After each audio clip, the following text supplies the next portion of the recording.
जयपुर में कांग्रेस से बीजेपी में आए पार्षदों का शुद्धिकरण किया गया है। जी हां, जयपुर के हवा महल विधानसभा सीट से बीजेपी विधायक बाल मुकुंद आचार्य ने पार्टी में शामिल होने वाले नेताओं पर गंगा जल और गौमूत्र के मिश्रण का छिड़काव कर उनका शुद्धिकरण किया गया है।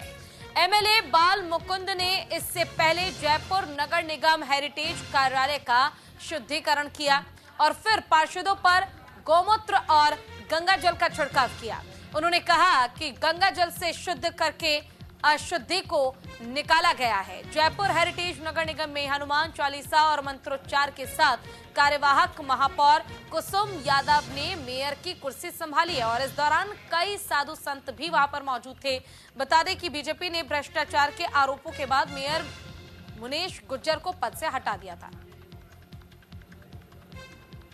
चलिए, इसी पर ज्यादा जानकारी के लिए हमारे साथ शैलेंद्र हमारे संवाददाता जुड़ गए हैं। शैलेंद्र, काफी अजीब यह मामला है जहां कांग्रेस छोड़कर बीजेपी में अगर आ गए तो क्या इस तरह से शुद्धिकरण करना, गौमूत्र और गंगा जल का छिड़काव करना, ये कितना ठीक है?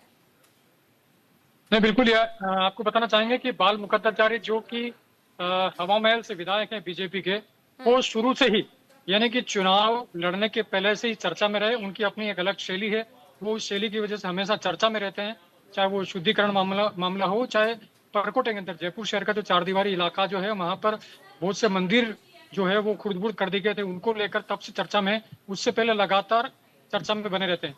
उनका अपना सोचना, चूंकि वो एक यहाँ पे हाथोस जो धाम है वहाँ के महंत है, तो उनका ही कहना है कि जिस तरह से 6 पार्षद जो कांग्रेस से बीजेपी में शामिल हुए और उसके बाद कुसुम यादव जो वहाँ की महापौर बनी है, उन्होंने पहले हेरिटेज जो नगर निगम है उसको गंगा जल और गौमूत्र से शुद्ध किया। उसके बाद जो 6 पार्षद जो कि कांग्रेस से आए उनको शुद्ध किया।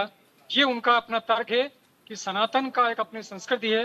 उन्होंने इस बात पर तर्क दिया कि सनातन संस्कृति को अगर अपनाना है तो हमें गंगा जल का उपयोग और गौमूत्र का उपयोग करना चाहिए किसी भी शुद्धिकरण के लिए। लेकिन देखिए, यहाँ बड़ा सवाल ये उठता है, चाहे वो कोई पार्षद हो, नेता हो या फिर कोई मंत्री विधायक ही क्यों ना हो, जब आप एक मंत्री हैं, विधायक है, किसी राजनीतिक पार्टी से या दल से आप जुड़े हुए हैं तो आप सबके हैं, समाज में जितने भी व्यक्ति हैं उन सभी के। लेकिन ऐसे में सनातन धर्म का जिक्र करते हुए इस तरह से शुद्धिकरण करना और कहना कि अशुद्ध चीजों को बाहर निकालना जरूरी है, कांग्रेस के लिए इस तरह के शब्द का इस्तेमाल करना क्या वाकई ये शोभा देता है? निश्चित रूप से आप बिल्कुल सही कह रहे हैं कि चूंकि भारत में रहने वाला हर व्यक्ति, चाहे वो हिंदू हो, वो सनातन से जुड़ा हुआ है। बीजेपी और कांग्रेस अपनी एक विचारधारा हो सकती है, पार्टी का विषय हो सकता है, लेकिन यहाँ का रहने वाला हर हिंदू सनातन को मानता है, हिंदू जीवन पद्धति उसको मानता है। लेकिन मैंने पहले भी कहा है कि बाल मुकुंद आचार्य जो कि महंत है, तो उनका अपनी एक शैली है, उस शैली के तहत वो हमेशा चर्चा में रहते हैं। तो उसी का कहीं ना कहीं ये हिस्सा है कि उन्होंने इस चीज को उसके साथ जोड़ा है कि ये शुद्धिकरण हुआ है। चलो ठीक है, आपका बहुत बहुत शुक्रिया तमाम जानकारी के लिए शैलेंद्र। और देखिए, फिलहाल शुद्धिकरण की खबरें और इस पर राजनीति जारी है, लेकिन अब राजनीति के बीच सबका अपना तौर तरीका, किस तरह से किस परिस्थिति से निपटना।